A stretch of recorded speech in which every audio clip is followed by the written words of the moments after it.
air hangat untuk membersihkan pertama kali sebelum nanti bayi kita bilas di ember. Kita butuh dua wastafel, nanti kita letakkan di kom 1, kemudian di ember 1. Kemudian ada baju ganti, tentunya ada bedong, ada popok, ada baju, ada topi. Kalau mau dikasih sarung tangan, sarung kaki boleh, nggak apa-apa. Kemudian kita butuh 2 handuk. Handuk pertama adalah untuk nanti proses pembersihan tahap awal. Handuk yang kedua adalah untuk mengeringkan setelah nanti bayi kita bilas di ember. Kemudian ada tisu, kemudian ada kapas steril untuk membersihkan daerah mata dan juga untuk membersihkan nanti ketika bayi itu pup atau mengeluarkan mekonium. Karena kalau nanti membersihkan anusnya pakai kasa nanti malah bisa mengiritasi atau melukai anus bayi. Kemudian ada kasa steril dan juga ada kasa DTT. Kasa steril kering dan juga ada kasa steril DTT. Ini nanti untuk perawatan tali pusat. Yang pertama nanti tali pusat akan kita bersihkan dulu pakai kasa DTT, kemudian akan kita keringkan dengan kasa steril. Kemudian ada cotton bud, ini cotton bud untuk membersihkan telinga sama hidung bayi yang nanti akan kita pakaiin baby oil ya. Tapi nanti kalau di hidung nggak usah pakai baby oil, bisa pakai air hangat untuk malah licin nanti ya. Kemudian ada shampoo untuk membersihkan kepala bayi. Kemudian ada sabun, ada minyak telon, boleh pakai bedak, cuman di area umbilikus tidak boleh dikasih bedak. Nanti malah bisa menyebabkan infeksi atau sebagai sarang apa?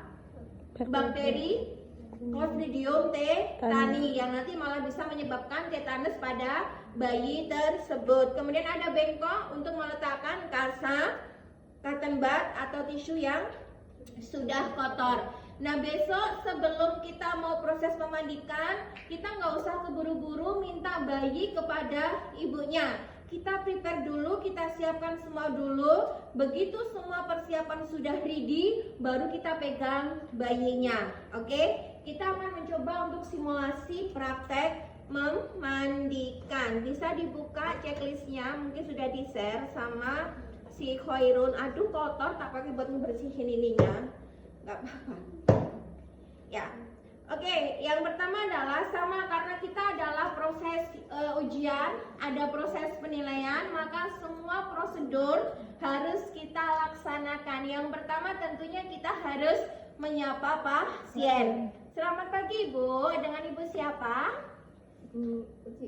Iya Ibu Uci. Ibu kan habis melahirkan ya 6 jam yang lalu dan kebetulan dedeknya kan belum dimandiin. Nah ini kebetulan saya baru sip gantian jaga. Perkenalkan saya Bidan Ati, saya bidan jaga pada siang hari ini. Di sini saya akan membantu untuk membersihin bayi ibu. Saya akan membersihkan bayi ibu, akan saya mandiin dan juga akan saya rawat tali pusatnya. Apakah bersedia? Baik Ibu, sebelum saya mandiin, saya izin untuk persiapan alat dulu ya. Oke, nanti Ibu ketika di rumah harus bisa mandiin sendiri ya. Prinsipnya Ibu nanti airnya harus hangat-hangat kuku ya. Harus dicek dulu ya, hangat-hangat kuku. Kalau di rumah hanya 1 wastafel nggak apa-apa, nggak perlu pakai kom juga ya Bu ya. Bisa diperhatikan biar nanti ketika di rumah Ibu bisa memandiin sendiri. Karena mau nggak mau Ibu nggak boleh tergantung sama bidan, harus bisa mandiri ya. Nah ini kita siapkan semuanya dulu. Kalau mau dikasih bedak bisa di belakang baju sini sudah diberi bedak. Jadi nanti kita tidak miring kanan kiri bayinya ya. Kemudian sudah kita siapkan, kita lipat seperti ini. Monggo simple mau dilipatnya seperti apa boleh ya. Yang penting prinsipnya adalah untuk memudahkan kita pada saat nanti akan ganti baju bayinya. Kemudian kita siapkan handuk juga, bisa langsung dibikin 2 seperti ini. Nanti yang pertama kurang 1 ambilkan tempat sampah buat naruh ya. Kemudian bengkok semua kita siapkan. Kemudian cotton bud, besok cotton bud diletakkan di ini ya, di kom. Baik Ibu, ini sudah saya siapkan, boleh saya pinjam bayinya? Dan prinsipnya adalah karena ini bayi masih sangat rentan dengan kondisi suhu udara, maka pada saat proses ngebersihin yang pertama harus menggunakan prinsip pencegahan hipotermi. Nah, biasa kita kondisikan aja bahwa bayi tidak sedang pup. Bisa diperhatikan ya Bu ya. Jadi nanti biar Ibu bisa mandiin bayinya di rumah. Oke Bu, yang pertama adalah kita bersihin dulu daerah mata dengan kapas ya. Nanti bisa pakai kapas steril yang beli di apotek yang bundar-bundar itu ya Bu ya. Itu dari dalam keluar. Sekali usap. Berapa kali Bu? Sampai bersih. Kalau sekali sudah bersih, oke, nggak apa-apa. Kemudian kita bersihin di daerah telinga dan juga daun telinga.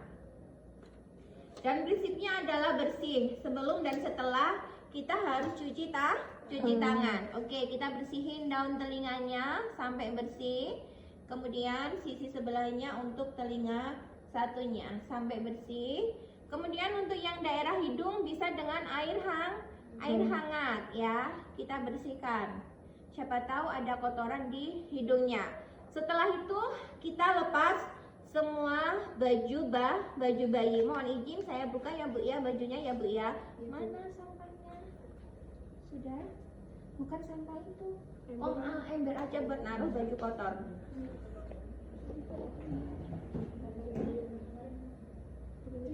Ya, sekali lagi ya, prinsip pencegahan hipotermi, ya.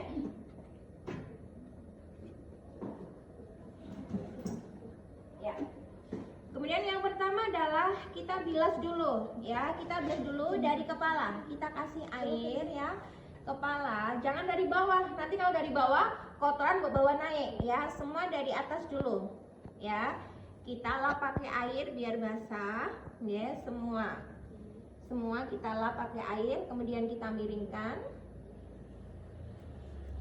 Nah, kemudian kita kasih sampo, ya, kita kasih sampo, ya. Kemudian apa? Kita kasih sabun kecuali area muka nanti tidak pedas, nanti pedas semua ya. Dan oh ya Ibu, ini tadi bayinya tidak ya, jadi apa namanya di daerah anusnya nggak saya bersihin ya. Oke, selesai. Kemudian habis itu kita lap ya, sama daerah atas dulu kita lap ini seperti ini. Nah, kemudian baru kita bawa ke bak ya, yang ini kotor. Kemudian kita taruh di bak. Nah, teknik megangnya adalah teknik garpa ya. Ibu jari berada di mana namanya ini namanya shoulder ya. Kemudian keempat ibu jari berada di mana? Di ketiak ya, jadi seperti ini. Nah, kemudian baru kita bawa ke ember. Nah, di sini juga prinsipnya adalah kita dari atas dulu. Ya, kita dari bagian kepala dulu kita bersihkan ya, kepala, muka, telinga kita bersihkan semuanya. Kemudian baru kita bersihkan di sekujur tubuh yang lainnya. Nah, untuk ngebilas bagian punggung kita bisa dengan teknik ya, kita balik seperti ini boleh ya. Jadi karena tidak ada aturan baku ya, kita boleh dengan tangan yang sama, cukup bayi yang kita balik ya. Atau kita bisa pindah tangan. Jadi kita pindah tangan. Cuman mungkin agak keko ya. Nah, lebih enaknya tetap di tangan yang kiri, tapi cukup bayinya yang diputar. Yang diputar ya. Kemudian punggung. Oke, pastikan semuanya sudah. Kemudian kita angkat. Kemudian kita keringkan. Ya, kita keringkan dari kepala dulu, kita keringkan. Nah, kemudian sebelum kita kasih baju, kita rawat dulu tali pusatnya ya. Yang pertama kita dengan kasa DTT. Kasa yang dikasih larutan DTT one hand, kasanya juga one use. Dari pangkal kita tarik pelan-pelan sampai ke ujung. Ya, sampai bersih. Bisa diulang 2 kali masih dengan kasa DTT ya. Dari pangkal kemudian ditarik ke ujung. Kemudian kita keringkan dengan kasa ke kasa kering. Nah, sekali boleh, mau 2 kali juga tidak apa-apa. Nah, setelah itu boleh kita kasih minyak telon ya, di dada, kemudian belakang telinga, kemudian telapak kaki sama daerah punggung. Nah, setelah ini barulah kita siapkan tadi baju yang sudah kita prepare, baju gantinya. Nah, jadi kenapa disiapkan di awal? Biar nanti kita nggak kelamaan ketika harus prepare pas mau gantiin popok. Nah, sudah. Kemudian bayi kita angkat, yang handuk ini kita letakkan di ember. Kemudian bayi kita gantiin baju.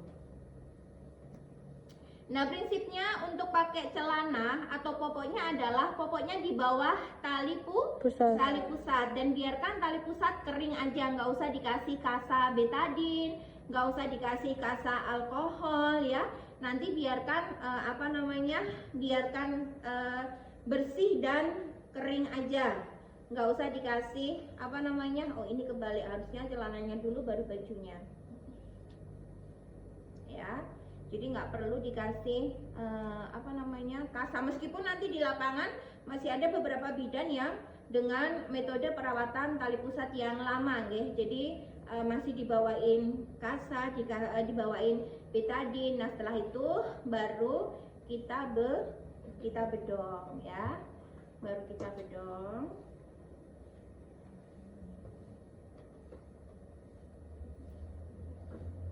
Ya, kemudian topinya mana? Nah, Ibu, ini dedeknya sudah saya mandiin. Sudah harum. Ganteng, ya. Dan tali pusatnya tidak ada tanda-tanda perdarahan, dan sekarang bisa disusui. Terima kasih. Selesai.